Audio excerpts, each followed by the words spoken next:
नमस्कार दोस्तों, स्वागत है आपका हमारी चैनल के एक और नई वीडियो में। Ouija board game. इस गेम को तभी खेलना चाहिए जब तुम्हें इस गेम को शुरू और खत्म करना अच्छी तरह से आता हो। बहुत से लोग इस गेम को शुरू तो कर देते हैं, लेकिन इसे खत्म करना नहीं पता होता है। आज की हमारी कहानी शेयर की है मेरी ही एक फ्रेंड श्रुति ने। श्रुति तब 11वीं में थी जब उसके साथ ये इंसिडेंट हुई। श्रुति को बचपन से भूत प्रेत की कहानियों में बड़ी दिलचस्पी रही है। वो तब बहुत से हॉरर पॉडकास्ट, मूवीज, वीडियोस देखा करती थी। एक दिन कॉलेज में श्रुति अपने फ्रेंड सर्कल में यही सब के बारे में बात कर रही होती है तो उनमें से एक लड़की ने सबको उइजा बोर्ड गेम के बारे में बताया। बोली कि इस गेम से तुम कोई भी आत्मा से बात कर सकते हो, उससे अपना भविष्य भी जान सकते हो और तो और तुम उससे मनचाहा काम भी करा सकते हो। श्रुति ये सब सुन के काफी एक्साइटेड हो गई, क्योंकि उसका बचपन से बड़ी इच्छा रही है कि वो भी लाइफ में एक बार तो भूत प्रेत को देखे। उसी दिन श्रुति कॉलेज से घर लौटते वक्त एक उइजा बोर्ड खरीद लाती है। फिर रात को श्रुति खाना पीना खा के 12 बजने का इंतजार करने लगी। जैसे ही रात के 12 बजते ही श्रुति जल्दी से उइजा बोर्ड निकाली और उसके बीच में एक कैंडल, उसके ऊपर एक ट्रांसपेरेंट ग्लास के ऊपर एक सिक्का रख के उस पर अपनी उंगली रख के आत्मा को समन करती है। अगर मेरे आसपास कोई आत्मा है तो प्लीज मुझे अपना कोई इशारा दे। लेकिन श्रुति को कोई जवाब नहीं मिलता। वो लगातार 20 मिनटों तक आत्मा को बुलाती रही, लेकिन उसे कोई जवाब न मिला। फिर श्रुति एक आखिरी कोशिश करने की सोचती है। तब उसे कुछ महसूस होता है। उसका ग्लास अपने आप ही येस पर जाके रुकती है।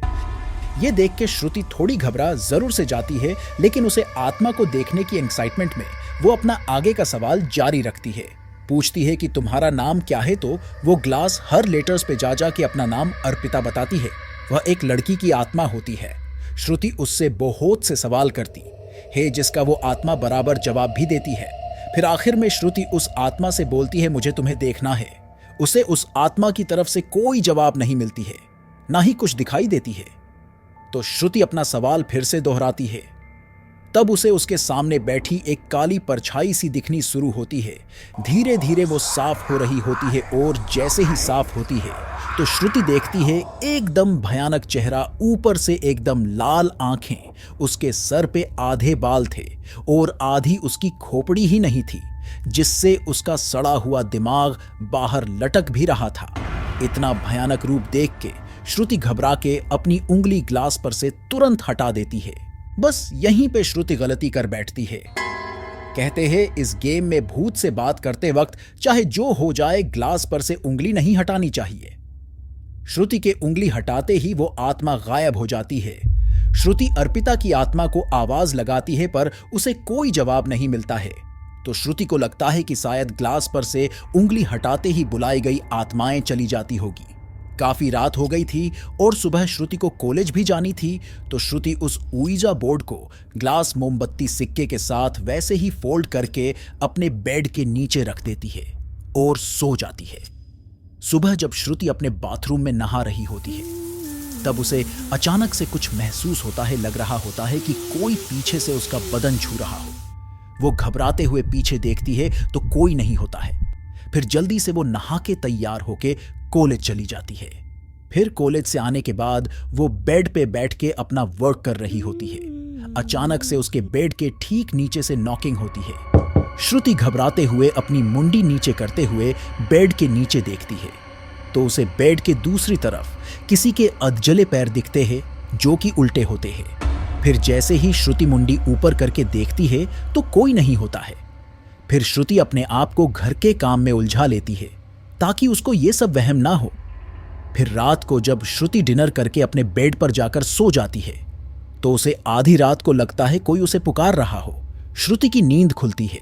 दरवाजे की ओर देखती है तो उसका दरवाजा खुला हुआ होता है, जबकि श्रुति हमेशा दरवाजा अंदर से लॉक करके ही सोया करती है। श्रुति इस बात पे ज्यादा ध्यान नहीं देती है। उसे जो पुकार रही होती है उस पे गौर करती है, क्योंकि ये उसकी मम्मी की तो आवाज नहीं लग रही होती है। फिर श्रुति बेड पर से ही बोलती है कि मम्मी, ये तुम हो क्या? क्या हुआ? आप ठीक तो हो ना? लेकिन श्रुति को उसका कोई जवाब नहीं मिलता है और वो आवाज भी अब बंद हो जाती है। सामने से कोई जवाब ना मिलने पर श्रुति खुद उठ के अपनी मम्मी पापा के कमरे की ओर बढ़ती है।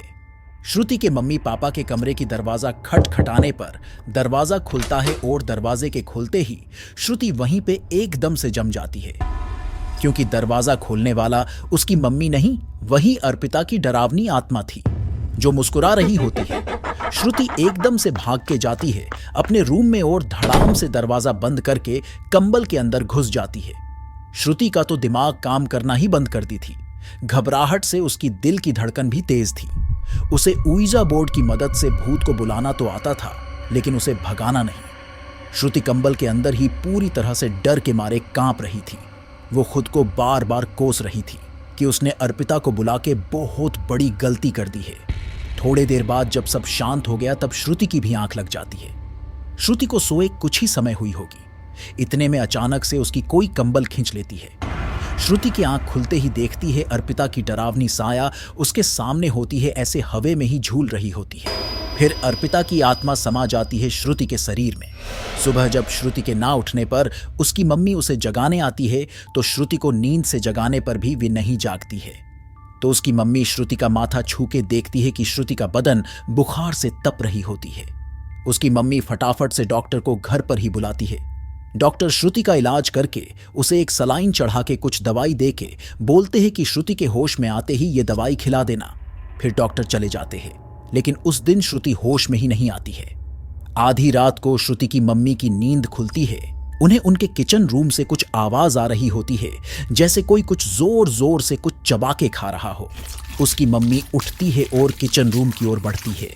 श्रुति की मम्मी किचन रूम के दरवाजे पर से ही देखती है कि उन्होंने फ्रिज में जो मछली रखी थी कल बनाने के लिए, वो सारी मछली श्रुति कच्चे ही चबा चबा के खा रही होती है। श्रुति ऐसे खा रही थी जैसे वो कई दिनों से भूखी हो। वो बहुत मजे से खा रही होती है, एकदम मछली से खून निचोड़ निचोड़ के खा रही होती है।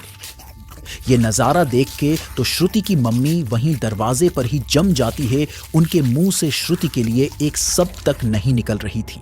वे तुरंत ही समझ गई कि ये श्रुति नहीं हो सकती, कोई ऊपरी साया है, क्योंकि श्रुति को बचपन से ही मछली पसंद नहीं होती है, और अगर उसे खानी भी होती तो वो ऐसे कच्चे थोड़ी ही खाती। उसकी मम्मी सुबह होते ही एक सिद्ध अघोरी बाबा को घर बुला के लाती है। श्रुति अभी भी अपनी बेड पे बेहोश ही पड़ी थी। वो बाबा कुछ मंत्रों का जाप करते हैं और कुछ विभूति फेंकते हैं श्रुति पे। तब श्रुति एकदम से उठ के बैठती है और बोलती है, तू चुपचाप यहां से चला जा, मुझे परेशान मत कर। वो बाबा बोलते हैं कि कौन है तू और इस बच्ची के शरीर में क्यों आई है, क्या मकसद है तेरी? तब श्रुति बोलती है, मैं अर्पिता हूं और मैं तो चुपचाप अपने रास्ते जा ही रही होती हूं। इसने ही मुझे बुलाई है एक ऊइजा बोर्ड की मदद से, और अब मैं अपने साथ साथ इसे भी लेकर जाऊंगी।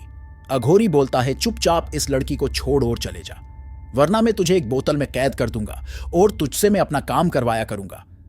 तब अर्पिता मुस्कुराते हुए बोलती है, नहीं जाऊंगी मैं इस लड़की को छोड़ के, तुझे जो करना है कर ले।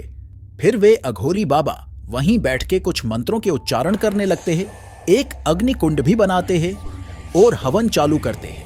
इस बीच श्रुति बहुत जोर जोर से चिल्ला रही होती है और अपनी मम्मी को बोल रही होती है कि मां, मुझे बचा ले, मैं तेरी श्रुति हूं, इस अघोरी को भगा दे वरना ये मुझे मार देगा। पर वो अघोरी बाबा ने श्रुति के मम्मी को सख्त मना किया था, कमरे के अंदर आने से, और समझा दिए थे कि ऐसा कुछ होगा पर तुम्हें कमरे के अंदर चाहे कुछ भी हो जाए आना नहीं है। फिर अघोरी बाबा जी एक कांच की बोतल निकालते हैं और श्रुति के सामने रख देते हैं। तब श्रुति के मुंह से एक काला साया सा आके उस बोतल में घुस जाता है। फिर बाबा वो बोतल का ढक्कन बंद कर देते हैं और श्रुति बेहोश हो जाती है। फिर वो बाबा श्रुति के मम्मी से कहते हैं कि वो उस ऊइजा बोर्ड को जला दे, और अब श्रुति को इस आत्मा से कोई संकट नहीं है। और तब से लेके आज तक श्रुति बिल्कुल ठीक है। श्रुति ने ये स्टोरी मुझसे इसलिए शेयर की ताकि कोई उसकी तरह ऐसी गलती ना करे। मैं भी यही कहूंगा कि बिना जाने ऐसा कोई गेम ना खेले या कोई ऐसी वैसी प्रक्रिया ना करे। होप कि आप लोगों ये स्टोरी पसंद आई होगी। तो मिलते अपनी अगली वीडियो में, तब तक के लिए बाय बाय, टेक केयर, और ऐसी ही रोचक और दिल दहला देने वाली कहानियां और आप बीती सुनने के लिए हमारे चैनल फियर फैक्ट्री को सब्सक्राइब करें, और हाँ, बेल आइकन दबाना ना भूलें।